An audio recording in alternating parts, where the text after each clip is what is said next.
한 나라의 운명이 단 몇 시간 만에 완전히 뒤바뀌는 것이 가능할까요? 평온하던 새벽의 공기를 깨고 도심 한복판에 나타난 거대한 탱크와 무장한 군인들. 그것은 누군가에게는 평생 잊지 못할 공포의 순간이었고, 누군가에게는 역사의 물줄기가 바뀌는 시작점이었습니다. 대한민국 현대사를 통틀어 가장 위험하고도 긴박했던 쿠데타의 순간들. 총구가 정치를 대신하고 군대가 국가를 통제했던 그날의 진실을 지금부터 하나씩 들여다보려 합니다. 역사의 거대한 소용돌이가 몰아쳤던 그 현장으로 여러분을 초대합니다.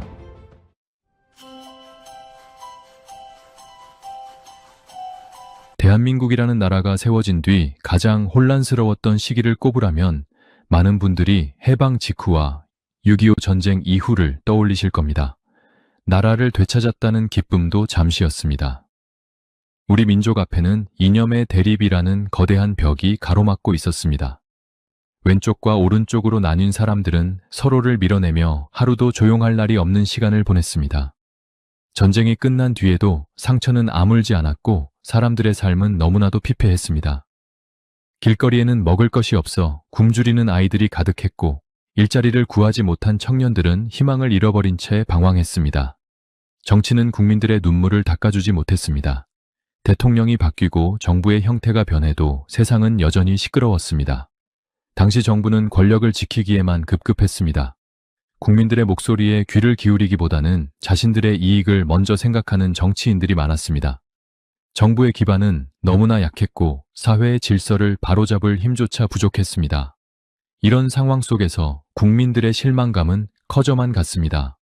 민주주의를 외치며 거리로 나선 학생들과 시민들의 힘으로 새로운 정부가 들어섰지만 그들 역시 혼란을 잠재우기에는 역부족이었습니다.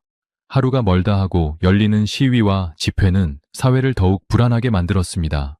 사람들은 이제 누군가 강력한 힘을 가진 존재가 나타나 이 무질서를 끝내주길 바라는 마음까지 생겨나기 시작했습니다.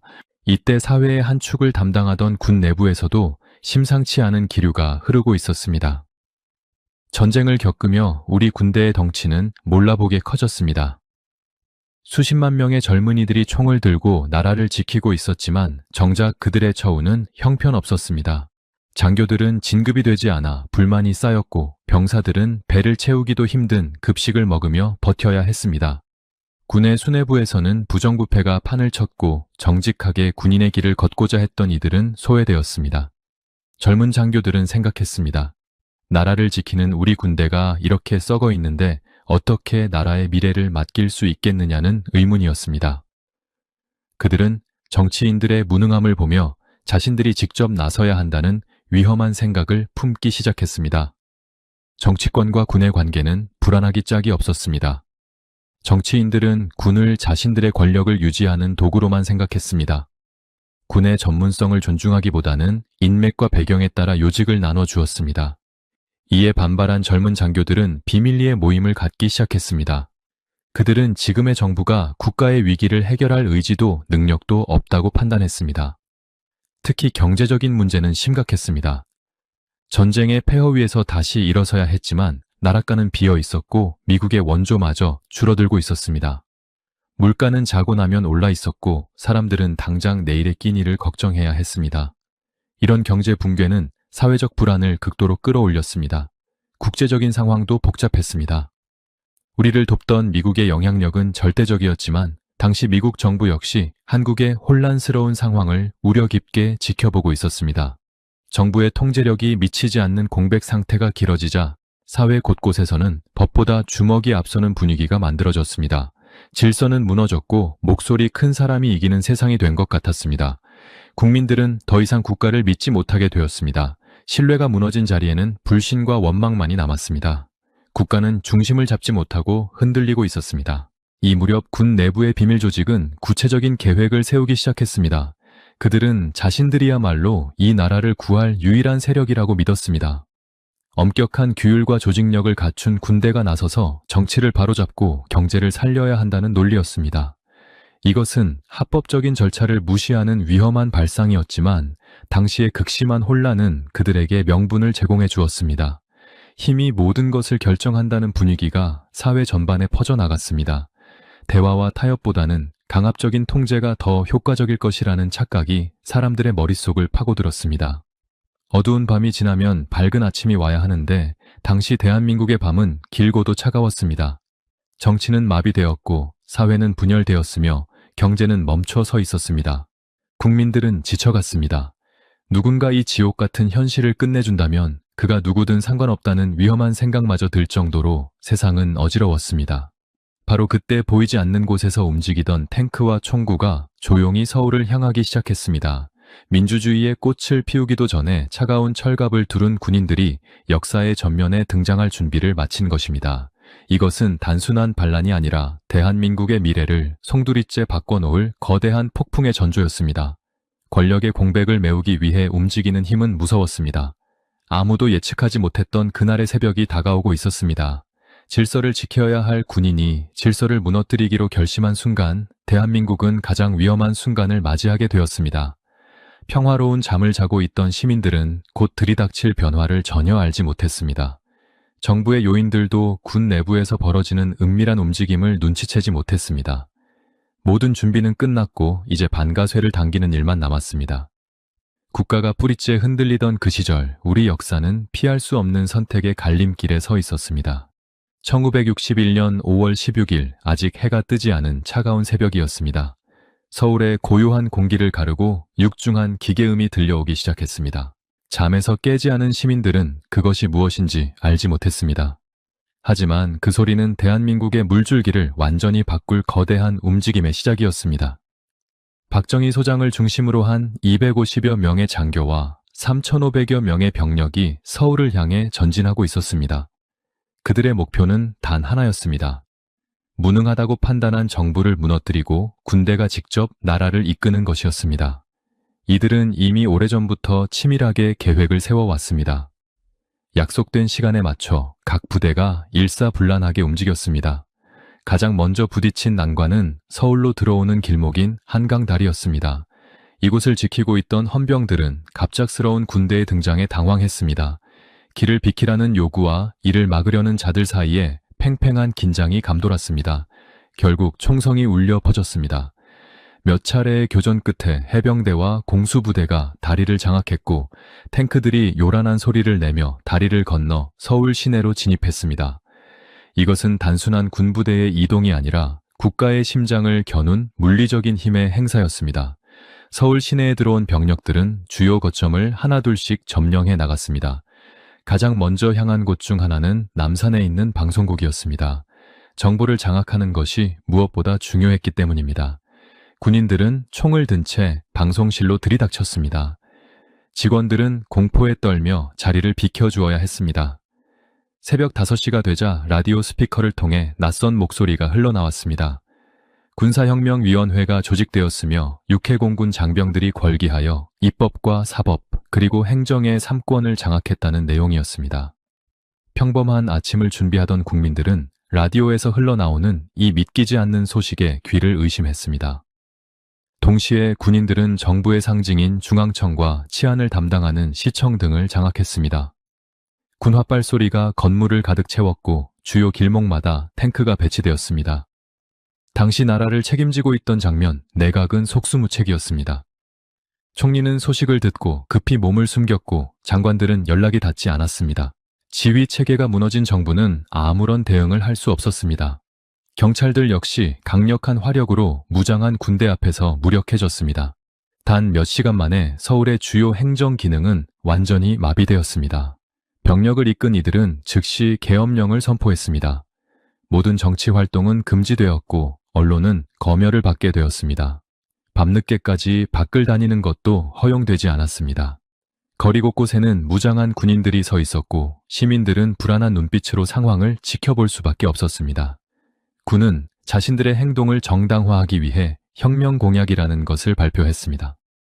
여기에는 반공을 국시의 제일로 삼고 미국과의 관계를 더욱 공고히 하겠다는 내용이 담겨 있었습니다. 또한 부패와 구악을 뿌리 뽑고 민생고를 해결하여 나라의 기틀을 바로잡겠다고 약속했습니다. 그들은 나라가 위태로운 상황에서 군인이 나서는 것은 어쩔 수 없는 선택이었다고 주장했습니다. 굶주림에 허덕이는 국민들을 살리고 사회의 혼란을 잠재우기 위해서는 강력한 힘이 필요하다는 논리였습니다. 하지만 이는 국민의 투표로 세워진 합법적인 정부를 힘으로 무너뜨린 명백한 법 위반이었습니다. 그럼에도 불구하고 이미 모든 권력은 총구를 든 자들의 손에 넘어가 있었습니다.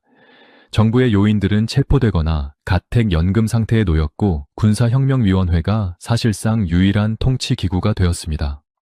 서울의 아침은 여느 때와 다름없이 밝아왔지만 세상은 이미 이전의 세상이 아니었습니다. 도심 한복판에 배치된 탱크 위에서 군인들은 주변을 경계하고 있었고 관공서에는 군복을 입은 이들이 드나들기 시작했습니다. 시민들은 혼란스러웠습니다. 누군가는 질서가 잡힐 것이라며 기대를 하기도 했고 누군가는 민주주의가 사라졌다는 사실에 깊은 절망을 느꼈습니다. 하지만 확실한 것은 이제 군대가 국가의 모든 의사결정을 내리는 시대가 열렸다는 점이었습니다.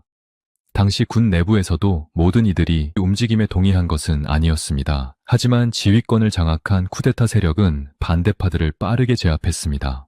지휘 체계가 무너진 상황에서 명령 계통은 마비되었고 군대는 오직 한 사람의 지휘에 따라 움직이는 거대한 기계처럼 변했습니다. 국가의 운명이 국민의 손을 떠나 군사력이라는 물리적인 힘에 의해 결정되는 순간이었습니다.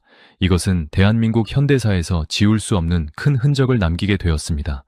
잠을 자고 일어났을 뿐인데 나라의 주인이 바뀌어 있는 현실 앞에서 사람들은 말을 잃었습니다. 정치인들이 논쟁을 벌이던 의사당은 조용해졌고 그 자리를 군인들의 단호한 명령이 대신했습니다. 이것은 시작에 불과했습니다. 새벽을 틈타 서울을 점령한 군인들은 이제 자신들이 약속한 새로운 세상을 만들겠다며 더욱 강한 통제를 예고했습니다. 5월의 따뜻한 햇살 아래 서울은 차가운 금속성 냄새와 군인들의 구호 소리로 가득 찼습니다. 대한민국의 헌법은 잠시 멈췄고 힘의 논리가 지배하는 새로운 질서가 자리를 잡아가고 있었습니다. 나라의 주인이 바뀌는 데 걸린 시간은 그리 길지 않았습니다.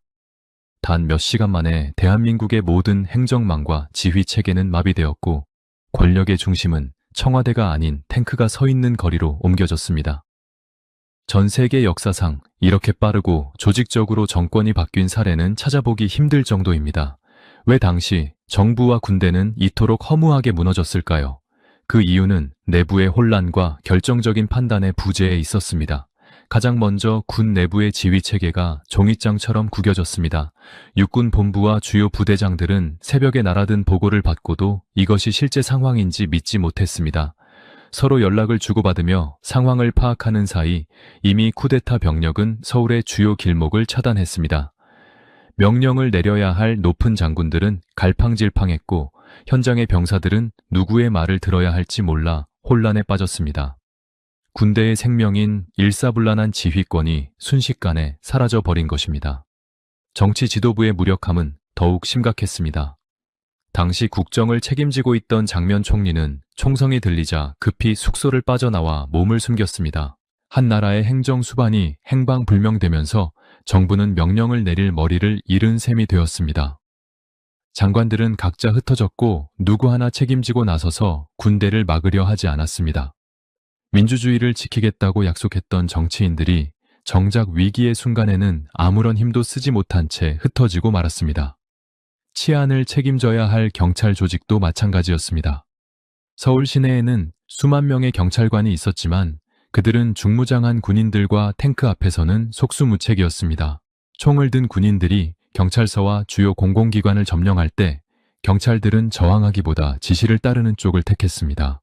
질서를 유지해야 할 공권력이 거대한 물리적 힘 앞에 스스로 무릎을 꿇은 것이었습니다.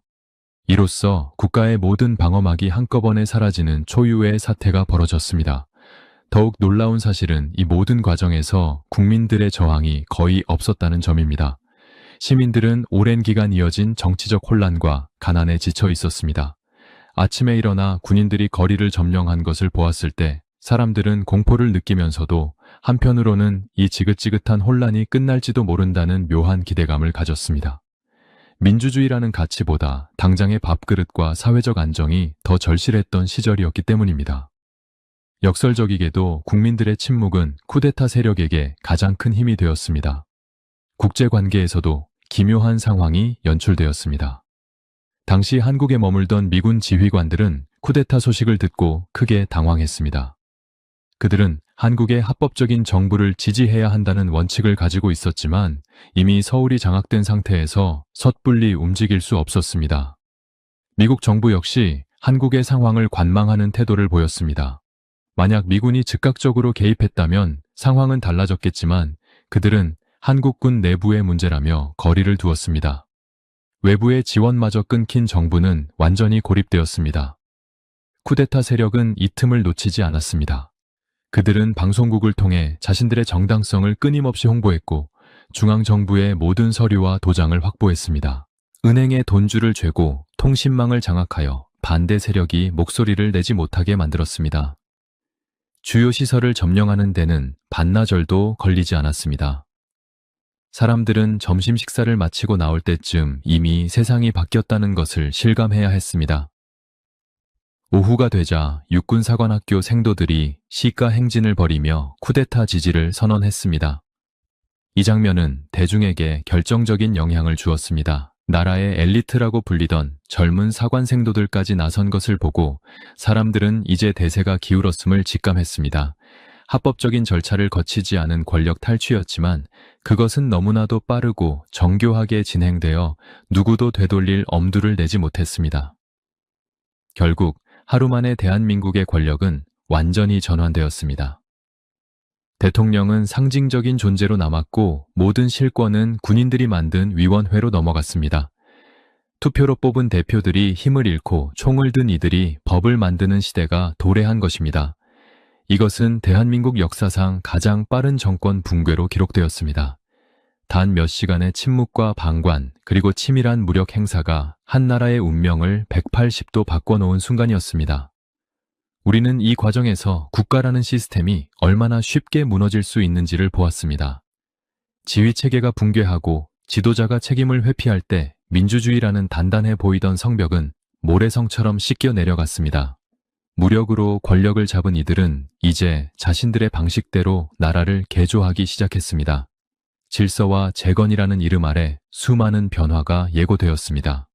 시민들은 이제 자유 대신 효율을 선택해야 하는 새로운 역사적 시험대 위에 서게 되었습니다.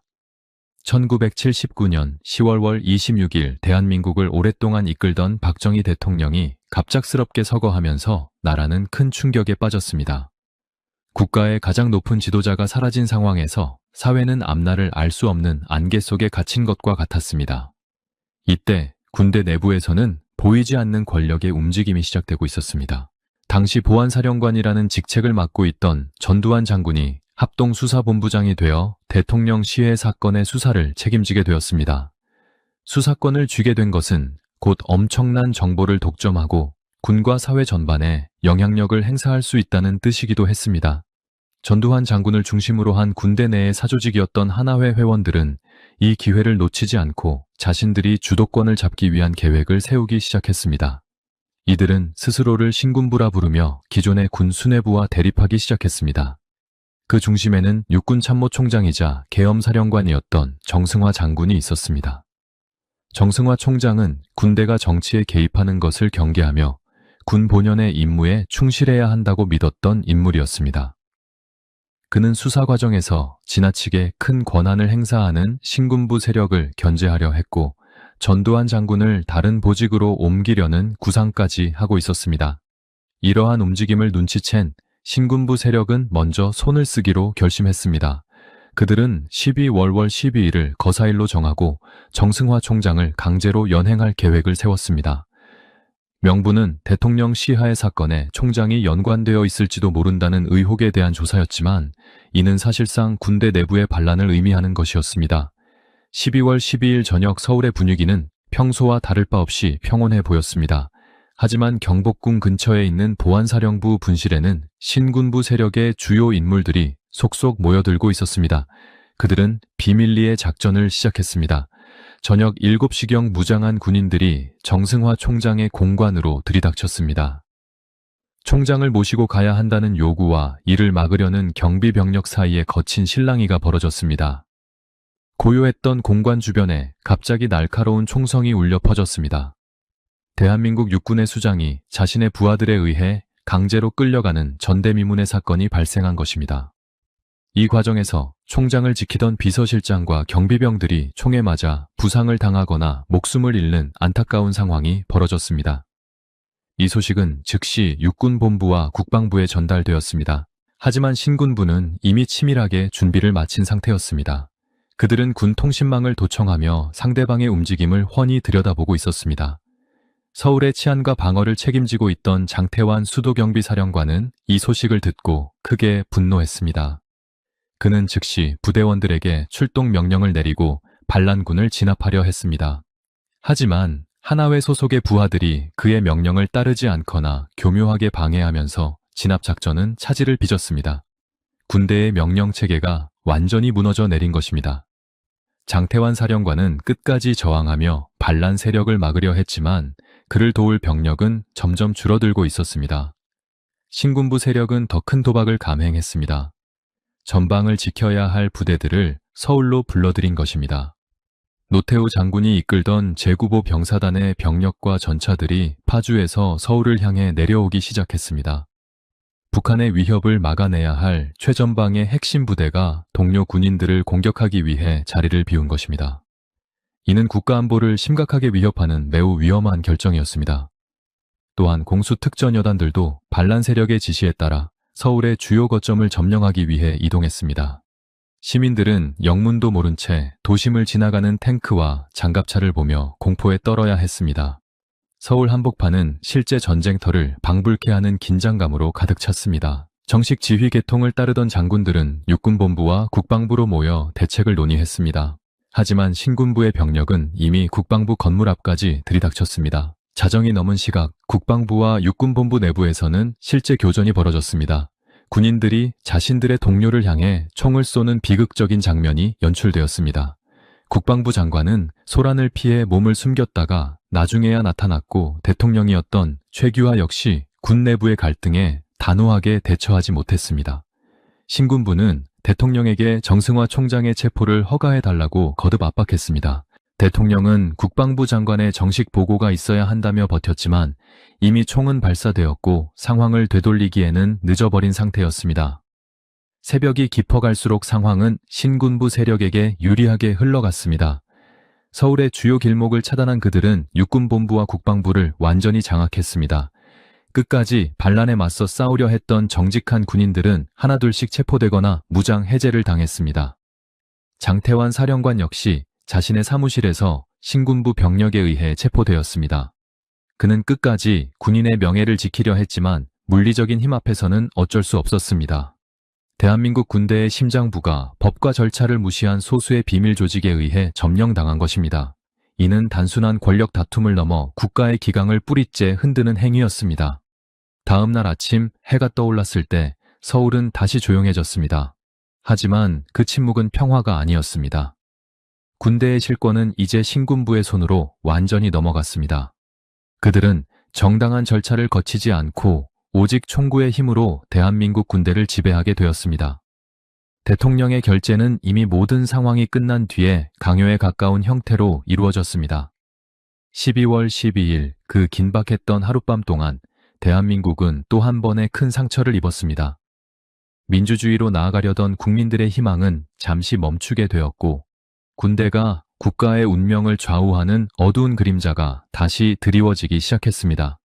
이 사건은 대한민국 역사에서 군 내부의 질서가 어떻게 무너질 수 있는지를 보여주는 뼈아픈 기록으로 남았습니다. 사적인 친목 모임이 국가의 공적인 시스템을 압도했을 때 어떤 비극이 발생하는지를 증명한 것입니다. 전방의 총구가 뒤로 돌아 서울을 겨누었던 그날 밤의 기억은 오랫동안 우리 역사에 무거운 질문을 던지게 되었습니다. 진정한 군인의 임무는 무엇이며 국가의 권력은 어디에서 나와야 하는가에 대한 물음이었습니다. 그렇게 1979년의 겨울은 그 어느 때보다 차갑고 길게 느껴지는 밤이었습니다. 군대라는 조직은 명령에 살고 명령에 죽는 집단입니다. 지휘관이 내리는 명령 한마디에 수천 수만 명의 병사가 일제히 움직여야 국가의 안보가 유지될 수 있습니다. 그런데 1979년 12월 12일의 밤은 그 철칙이 완전히 무너진 순간이었습니다. 국가를 지켜야 할 군대가 오히려 국가의 통제를 벗어나 스스로를 지배하기 시작한 것입니다. 합법적인 정부의 지시를 따르는 군대와 비밀 사조직의 명령을 따르는 군대가 서울 한복판에서 서로를 겨누는 초유의 사태가 벌어졌습니다. 군 지휘권의 붕괴는 단순히 군 내부의 문제를 넘어 대한민국이라는 국가의 존립을 위협하는 가장 위험한 요소로 변했습니다. 신군부 세력은 권력을 장악하기 위해 가장 먼저 통신망을 손에 넣었습니다. 당시 육군본부와 국방부가 사용하던 전용 전화망은 이미 보안사령부에 의해 도청되고 있었습니다. 정식 지휘관들이 부대를 움직이기 위해 내리는 모든 명령은 신군부의 귀로 먼저 흘러 들어갔습니다. 누가 어디로 이동하고 어떤 작전을 계획하는지 반란 세력은 이미 훤히 들여다보고 있었습니다. 정보를 뺏긴 정식 지휘관들은 눈을 가린 채 싸우는 격이었고 반란군은 상대의 패를 모두 읽고 움직이는 도박사와 같았습니다. 국가의 신경망이라고 할 수 있는 군 통신 체계가 반란의 도구로 전락한 것이었습니다.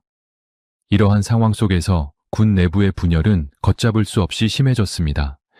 평소 형님, 동생하며 지내던 장교들이 이제는 서로에게 총을 겨누어야 하는 상황에 직면했습니다. 수도권 주변의 주요 부대장들 사이에서도 혼란이 극심했습니다. 육군본부의 정식 명령을 따라야 한다는 원칙과 하나회라는 사조직의 의리를 지켜야 한다는 선택 사이에서 지휘권은 갈기갈기 찢어졌습니다. 일부 부대는 육군본부의 출동 명령을 거부하거나 고의로 지연시키며 신군부의 눈치를 보았습니다. 명령 개통이 마비되자 부대들은 각자 도생의 길을 걷기 시작했고 이는 곧 국가 통제력의 상실을 의미했습니다. 신군부 세력은 자신들의 지시를 따르는 부대들을 빠르게 서울로 집결시켰습니다. 그들은 법적인 절차를 무시하고 오직 힘의 우위를 점하는 데 집중했습니다. 반면 합법적인 지휘 계통에 있던 장군들은 끝까지 절차와 원칙을 지키려다 시간을 허비했습니다. 대통령의 승인을 기다리고 국방부 장관의 명령을 확인하는 사이 반란군의 탱크는 이미 서울 도심의 주요 요충지를 선점했습니다. 절차를 지키려는 자들과 절차를 파괴하는 자들의 싸움에서 승기는 빠르게 무력을 앞선 쪽으로 기울었습니다. 이것은 민주적인 시스템이 물리적인 힘 앞에서 얼마나 취약할 수 있는지를 보여주는 서글픈 장면이었습니다. 당시 대통령이었던 최규하의 권위는 급격히 약해졌습니다. 그는 군 내부의 충돌을 막기 위해 노력했지만 실질적인 힘이 없었습니다. 신군부 장성들이 청와대로 몰려와 정승화 총장의 체포를 강요할 때 대통령은 국방부 장관을 찾아오라는 말만 반복하며 결정을 내리지 못했습니다. 국가 원수로서 군대의 반란을 단호하게 진압하라는 명령을 내리기에는 주변의 상황이 너무나 압박적이었습니다. 대통령이 망설이는 동안 군대는 통제불능 상태에 빠졌고 서울은 주인이 없는 거대한 요새처럼 변해갔습니다. 정부의 기능은 사실상 정지된 것이나 다름없었습니다. 서울 시내의 긴장감은 극에 달했습니다. 도심 곳곳에 바리케이드가 쳐지고 중무장한 병사들이 대치하는 가운데 시민들은 정작 무슨 일이 벌어지고 있는지 알지 못했습니다. 언론 역시 신군부의 통제 아래 놓여 있었기에 국민들은 평소와 다름없는 뉴스를 접하며 밤을 보냈습니다. 하지만 보이지 않는 곳에서는 대한민국 군대의 심장부가 도련해지고 있었습니다. 육군본부 벙커에서 마지막까지 자리를 지키던 장교들은 외부와의 연락이 끊긴 채 고립되었습니다. 군 지휘권이 완전히 붕괴된 상태에서 서울은 그저 힘센 자가 차지하는 전리품처럼 변해버렸습니다. 일부 부대에서는 명령을 거부하는 움직임도 있었습니다. 자신의 상관이 반란에 가담했다는 사실을 알고 분노한 장교들도 있었지만 이미 조직적으로 움직이는 신군부를 막기에는 역부족이었습니다. 지휘관이 체포되고 참모들이 뿔뿔이 흩어진 부대들은 아무런 힘을 쓰지 못했습니다. 군대가 국가의 안녕을 위해 존재한다는 대원칙은 사라지고 오직 권력을 쟁취하려는 욕망만이 서울의 밤 공기를 가득 채웠습니다. 통제불능의 군대는 이제 그 누구도 막을 수 없는 괴물이 되어 국가의 운명을 멋대로 주무르기 시작했습니다. 이날 밤의 비극은 군대가 사적인 이익을 위해 뭉쳤을 때 얼마나 무서운 결과가 초래되는지를 똑똑히 보여주었습니다. 공적인 임무보다 사적인 의리를 우선시한 순간 대한민국 군대의 명예는 바닥으로 떨어졌습니다. 국가 통제력이 붕괴 직전까지 갔던 그 시간들은 우리 역사에서 가장 위태로운 순간이었습니다. 민주주의의 기틀이 마련되기도 전에 총구를 든 자들이 법 위에 군림하게 된 것입니다. 서울 한복판에서 벌어진 이 기묘한 대치는 결국 힘을 가진 자들의 승리로 끝났지만 그 상처는 오랫동안 대한민국 국민들의 가슴속에 남게 되었습니다. 서울 한복판에 거대한 탱크가 나타났습니다. 도심의 아스팔트를 짓누르며 나아가는 육중한 철갑의 행렬은 단순한 군부대의 이동이 아니었습니다. 그것은 곧 같은 나라의 군인끼리 서로에게 포신을 겨누어야 하는 비극의 시작이었습니다. 1979년 12월 12일의 밤은 대한민국이 내전이라는 최악의 상황에 가장 가까이 다가갔던 순간이었습니다. 평소라면 시민들의 웃음소리가 들려야 할 서울의 밤거리는 무장한 병사들의 거친 숨소리와 차가운 금속성 소음으로 가득 찼습니다. 군부대와 군부대가 정면으로 충돌하는 상황은 국가적으로 가장 위험한 시나리오입니다. 당시 서울의 방어를 책임지던 수독 영비사령부는 반란군을 막기 위해 비상을 걸었습니다. 하지만 반란 세력은 이미 수도권 주변의 핵심 부대들을 장악하고 서울로 진격시키고 있었습니다. 경복궁 근처에 모여있던 신군부 세력은 자신들의 계획이 틀어질까봐 초조해하며 더 많은 병력을 불러들였습니다. 이 과정에서 한강 다리들이 차단되고 주요 도로마다 바리케이드가 설치되었습니다. 길 하나를 사이에 두고 서로 다른 명령을 받은 군인들이 총을 든 차에 대치하는 일촉즉발의 상황이 벌어졌습니다. 실제로 서울 곳곳에서는 총격전이 벌어졌습니다. 가장 격렬한 교전이 일어난 곳은 국방부와 육군본부였습니다. 반란군 세력인 공수부대원들이 국방부 건물을 장악하기 위해 들이닥쳤을 때 그곳을 지키던 병사들은 끝까지 저항했습니다. 어두운 복도 사이로 총탄이 오갔고 건물의 유리창이 깨지는 소리가 밤하늘을 울렸습니다. 이 과정에서 나라를 지키기 위해 자신의 자리를 지켰던 젊은 군인들이 쓰러져 갔습니다. 같은 군복을 입은 사람들끼리 서로를 향해 반가쇠를 당겨야 했던 이 잔인한 현실은 내전의 전형적인 모습이었습니다. 수독 영비사령관은 남은 병력을 모두 모아 반란군이 모여있는 경복궁으로 진격하려 했습니다. 탱크를 앞세워 반란의 중심지를 타격하겠다는 결연한 의지였습니다. 만약 이때 실제로 탱크끼리 포격을 주고받았다면 서울 도심은 순식간에 불바다가 되었을 것입니다. 수많은 시민이 살고 있는 아파트와 주택가 한복판에서 대포가 발사되는 상황은 상상만으로도 끔찍한 일이었습니다. 하지만 반란 세력은 교묘한 거짓말로 대응했습니다. 그들은 서로 피를 흘리지 말자며 신사협정을 제안했고 정직한 지휘관들은 그 말을 믿고 잠시 병력을 멈추었습니다. 그 사이 반란군은 더 많은 병력을 끌어들여 승기를 굳혔습니다. 최전방을 지켜야 할 부대들이 서울로 들어온 것은 안보에 큰 구멍을 낸 사건이었습니다. 휴전선을 마주보고 북한군의 침략을 막아야 할 핵심 사단들이 지휘관의 개인적인 야욕을 위해 자리를 비운 것입니다. 만약 이 틈을 타서 외부의 적이 공격해 왔다면 대한민국은 대응할 힘도 없이 무너졌을지도 모릅니다. 국가의 생존보다 자신들의 권력이 우선이었던 이들의 선택은 대한민국을 벼랑 끝으로 몰고 갔습니다. 미국 역시 이 상황을 매우 심각하게 지켜보며 개입 여부를 고민하고 있었습니다. 청와대 주변의 방어 계획도 긴박하게 돌아갔습니다. 대통령을 지켜야 할 부대와 대통령을 압박하려는 부대가 엉키면서 지휘권은 완전히 마비되었습니다. 일부 지휘관들은 반란 세력에 의해 강제로 체포되어 끌려갔고 그들의 부하들은 어찌할 바를 몰라 혼란에 빠졌습니다. 명령을 내려야 할 머리가 사라진 부대들은 오합지졸이 되어 반란군에 흡수되거나 무장 해제를 당했습니다. 서울 한복판에서 국가의 공적인 시스템이 사적인 무력 집단에 의해 하나씩 무너져 내리는 과정은 참담했습니다. 시민들의 안전은 그 어디에서도 보장받지 못했습니다. 밤늦게 귀가하던 사람들은 길을 막아선 탱크와 군인들을 보며 겁에 질렸습니다. 무슨 일이 일어났느냐고 물어도 돌아오는 것은 저리 가라는 거친 고함뿐이었습니다. 뉴스에서는 아무런 소식도 나오지 않았고 사람들은 그저 내일 아침이 무사히 밝기만을 기도했습니다. 권력을 잡으려는 자들의 총구는 시민들을 향하지는 않았지만 그들이 벌이는 위험한 도박은 국민 전체의 삶을 판돈으로 걸고 있었습니다. 단 한 번의 오판이나 우발적인 사격이 있었다면 서울은 수만 명의 사상자가 발생하는 전쟁터가 되었을 것입니다. 이날 밤의 상황은 말 그대로 서울 전투 직전이었습니다. 양측의 병력이 도심 요충지에서 포신을 맞대고 있었고 공중에는 무장 헬기가 떠다녔습니다. 통신망을 장악한 신군부는 반대파의 움직임을 사전에 차단하며 조금씩 목을 죄어왔습니다. 끝까지 원칙을 지키려 했던 군인들은 고립무원의 처지가 되어 눈물을 삼켜야 했습니다. 정직한 군인이 손해를 보고 반란을 꾀한 자들이 승리하는 뒤집힌 역사가 서울 한복판에서 쓰이고 있었습니다. 결국 압도적인 병력과 치밀한 배신 작전 앞에 서울의 방어선은 무너졌습니다. 내전으로 번질 뻔했던 위기는 신군부의 완전한 승리로 끝이 났지만 그것은 대한민국 민주주의의 기나긴 겨울을 예고하는 서막이었습니다.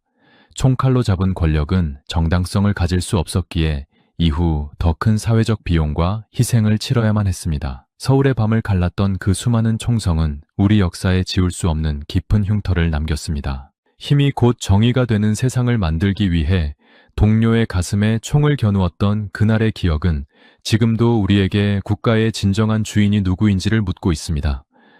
역사는 흔히 승리한 자들의 기록이라고 말하지만 때로는 실패한 기록 속에서 더 큰 교훈을 얻기도 합니다. 대한민국과 그 이전의 우리 역사 속에는 정권을 잡으려는 시도가 실패로 끝난 사례들도 많았습니다. 하지만 실패했다고 해서 그 순간들이 덜 위험했던 것은 아닙니다. 오히려 실패한 쿠데타나 반란의 과정에서 나라가 입은 상처는 훨씬 더 깊고 아픈 경우도 있었습니다. 총을 든 집단이 정당한 절차를 무시하고 움직이기 시작하면 성공하든 실패하든 그 피해는 고스란히 국민의 몫으로 돌아오기 때문입니다. 우리 조상들이 살았던 조선시대에도 이런 위험한 순간은 있었습니다. 대표적인 사례가 바로 조선 영조 임금 시절에 일어난 이인좌의 난입니다. 당시 이인좌를 비롯한 무리는 군대를 모아 한양을 향해 진격했습니다. 그들은 지방의 주요 도시들을 점령하며 세력을 키웠고 순식간에 나라의 근간을 뒤흔들었습니다. 비록 이 반란은 정부군에 의해 진압되며 실패로 끝났지만 그 과정에서 수많은 백성이 목숨을 잃고 경제는 마비되었습니다. 임금이 다스리는 나라에서 군사력을 동원해 권력을 뺏으려 한 이 사건은 당시 사회에 엄청난 충격을 주었습니다. 실패한 반란이었음에도 불구하고 정치가 불안정할 때 군사력이 동원되면 나라가 얼마나 큰 혼란에 빠지는지를 똑똑히 보여준 사건이었습니다. 다시 현대사로 돌아와 보면 1979년 12월 12일의 군사 반란 이후 1980년으로 넘어가는 과정 역시 매우 위태로운 시간이었습니다. 이미 군대의 실권을 장악한 신군부 세력은 자신들의 권력을 더욱 단단하게 만들기 위해 계속해서 무력을 동원했습니다. 1980년 5월 17일 계엄령을 전국으로 확대하며 정치인들을 체포하고 대학교를 폐쇄한 것은 사실상 또 다른 형태의 권력 장악 과정이었습니다. 이때는 이미 성공한 쿠데타의 연장선에 있었지만 그 과정에서 벌어진 내부의 권력 투쟁은 언제든 다시 총성이 울릴 수 있는 위험한 상황의 연속이었습니다. 군대 내부에서도 권력을 쥐기 위한 싸움은 끊이지 않았습니다. 같은 편이라 믿었던 사람들 사이에서도 누가 더 높은 자리를 차지하느냐를 두고 보이지 않는 칼싸움이 벌어졌습니다. 정보기관을 동원해 서로를 감시하고 조금이라도 의심스러운 움직임이 보이면 가차없이 자리를 뺏어버리는 일이 반복되었습니다. 국민을 지켜야 할 군인들이 자신들의 자리를 지키기 위해 서로를 적으로 돌리는 모습은 국가안보라는 측면에서 볼 때 너무나도 위험한 도박이었습니다. 정치와 군대가 뒤엉켜버린 상황에서 나라의 기강은 땅에 떨어졌고 오직 힘의 논리만이 모든 것을 지배하게 되었습니다. 총을 가진 집단이 정치에 개입하기 시작하면 그 위험성은 상상을 초월합니다. 군대는 국가의 가장 강력한 물리적 힘을 상징합니다. 그 힘이 국민의 통제 아래 있을 때는 든든한 방패가 되지만 그 힘이 스스로의 야욕을 위해 쓰일 때는 가장 무서운 흉기가 됩니다. 우리 역사는 반복적으로 이 사실을 경고해 왔습니다. 일부 소수의 군인이 자신들이 나라를 더 잘 이끌 수 있다는 착각에 빠져 총구를 안으로 돌리는 순간 민주주의는 무너지고 국민의 자유는 억압당했습니다. 성공한 쿠데타는 독재를 낳았고 실패한 쿠데타는 내전의 공포를 불러왔습니다. 대한민국이 겪었던 이 수많은 고난의 시간은 우리에게 소중한 교훈을 남겼습니다. 민주주의라는 시스템이 얼마나 취약할 수 있는지 그리고 그것을 지키기 위해 얼마나 많은 노력이 필요한지를 깨닫게 해주었습니다. 법과 절차를 무시한 권력은 결코 오래갈 수 없으며 오직 국민의 지지를 받는 정부만이 정당성을 가질 수 있다는 사실입니다. 과거의 어두운 그림자 속에서도 우리 국민은 포기하지 않고 민주주의를 향해 나아갔습니다. 군사 독재의 긴 터널을 지나 오늘날 우리가 누리는 자유와 평화는 이러한 위험한 순간들을 극복해온 선배 세대들의 땀과 눈물로 만들어진 결과물입니다. 오늘날 대한민국 군대는 과거의 잘못을 되풀이하지 않기 위해 철저히 정치적 중립을 지키고 있습니다. 군인은 오직 국가와 국민을 위해서만 존재한다는 신념이 자리를 잡았습니다. 이것은 우리가 수많은 쿠데타와 반란의 역사를 통해 얻은 가장 비싼 수업료의 결과입니다. 힘을 가진 자가 법 위에 군림할 수 없다는 원칙이 세워지기까지 우리는 너무나도 많은 위험한 순간을 넘겨야 했습니다. 이제 우리는 그 아픈 역사를 기억하며 다시는 이 땅에 총구가 정치를 대신하는 일이 없도록 감시하고 노력해야 합니다. 실패한 역사든 성공한 역사든 그 안에는 우리가 잊지 말아야 할 진실이 숨어 있습니다. 권력은 총구에서 나오는 것이 아니라 국민의 마음에서 나온다는 평범한 진리를 확인하기까지 우리는 참으로 먼 길을 돌아왔습니다. 가장 위험했던 순간들을 이겨내고 세계가 부러워하는 민주주의 국가를 일궈낸 대한민국 국민의 저력은 바로 이 아픈 역사를 잊지 않고 교훈으로 삼았기 때문입니다. 우리는 이제 그 어떤 위협 앞에서도 흔들리지 않는 단단한 민주주의의 뿌리를 가지게 되었습니다. 이것이 바로 우리가 우리 역사에 대해 가져야 할 진정한 자부심이자 미래를 향한 희망입니다. 역사는 만약이라는 가정을 허용하지 않는다고들 말합니다. 하지만 우리가 지나온 그 위태로운 순간들을 되돌아보면 만약 그날의 선택이 달랐다면 지금의 대한민국은 어떤 모습이었을까 하는 생각을 멈추기 어렵습니다. 1961년 5월 16일의 새벽과 1979년 12월 12일의 밤, 그날들의 결과가 만약 실패로 끝났다면 우리나라는 지금과는 전혀 다른 길을 걷고 있었을지도 모릅니다. 그것은 단순히 정권의 주인이 바뀌는 문제를 넘어 국가의 존립 자체가 흔들릴 수도 있었던 절체절명의 시나리오였습니다. 먼저 5월 16일에 쿠데타가 실패했다면 어떤 일이 벌어졌을까요? 당시 장면, 내각은 사회의 극심한 혼란을 수습하지 못하고 비틀거리고 있었습니다. 만약 군대의 진입을 막아내고 정부가 유지되었다 하더라도 나라 안의 갈등은 쉽게 가라앉지 않았을 것입니다.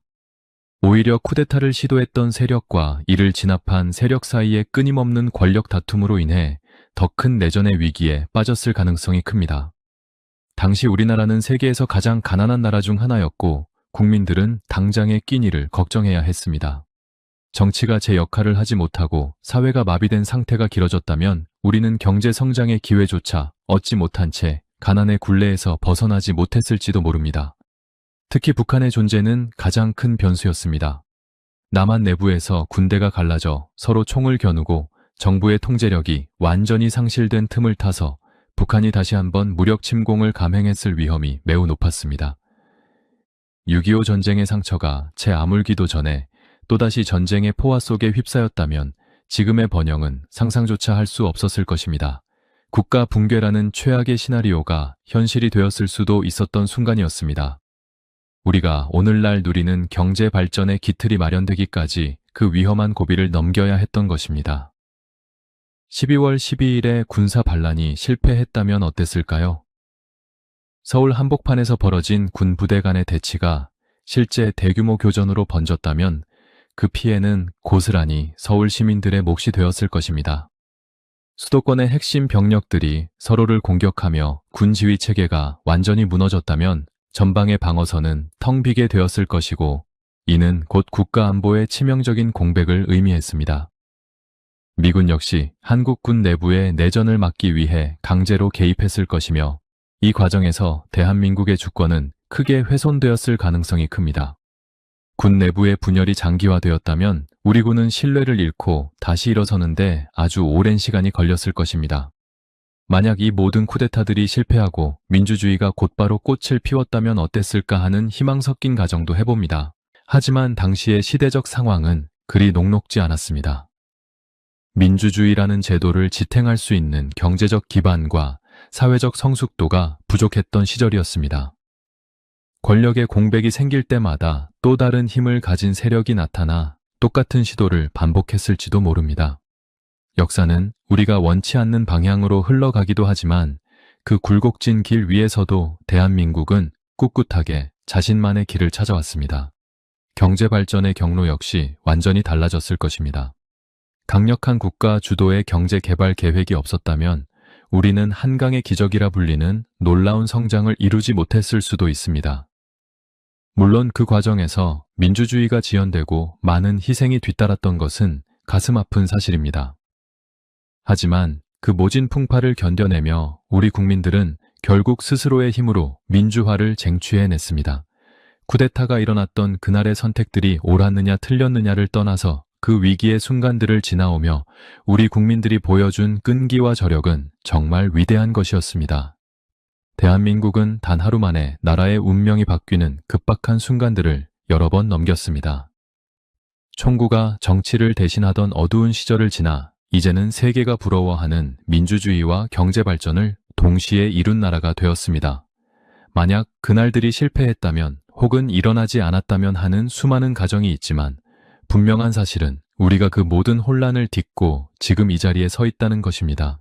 가장 위험했던 순간들을 극복하고 오늘날의 평화와 번영을 일궈낸 것은 몇몇 지도자의 힘이 아니라 그 시대를 온몸으로 살아낸 우리 국민 모두의 힘이었습니다.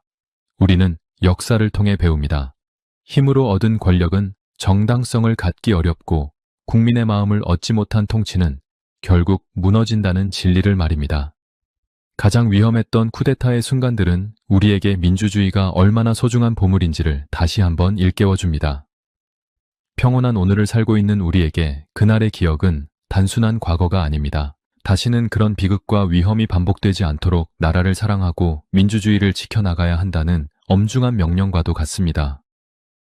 대한민국의 운명을 바꾼 그날의 현장들을 함께 살펴보며 우리는 어떤 생각을 하셨나요? 역사는 때로 잔인하고 때로는 눈물겹지만 그 모든 과정을 거쳐 지금의 우리가 존재합니다. 가장 위험했던 순간들을 이겨낸 우리 민족의 저력에 자부심을 가져도 좋습니다. 우리가 지나온 험난한 고개마다 국민들의 눈물과 땀이 배어 있었기에 오늘의 대한민국이 더욱 빛나는 것입니다. 이제 우리는 그 아픈 역사를 뒤로하고 더 밝고 건강한 미래를 향해 나아가야 합니다. 그것이 그 위태로운 시절을 견뎌온 선배 세대들에 대한 예의이자 우리 후손들에게 물려줄 진정한 유산입니다. 격동의 세월을 지나온 대한민국의 역사를 되짚어보니 가슴 한구석이 뭉클해집니다. 우리 부모님 세대가 겪으셨을 그 막막하고 두려웠던 새벽의 공기가 오늘날 우리가 누리는 이 자유로운 아침의 소중함을 다시금 일깨워주는 것 같습니다. 총칼의 위협 속에서도 희망을 잃지 않고 이 나라를 일궈오신 여러분이 계셨기에 지금의 대한민국이 존재할 수 있었습니다. 역사는 단순히 책 속에 기록된 글자가 아니라 바로 여러분의 삶 그 자체였습니다. 오늘 나누어 드린 이야기가 여러분의 가슴 속에 작은 울림이 되었다면 좋겠습니다. 우리 역사의 비하인드 스토리는 앞으로도 계속됩니다.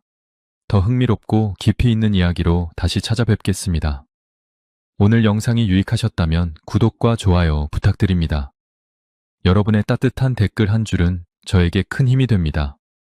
여러분이 기억하시는 그날의 모습이나 나누고 싶은 이야기가 있다면 언제든 댓글로 남겨주세요.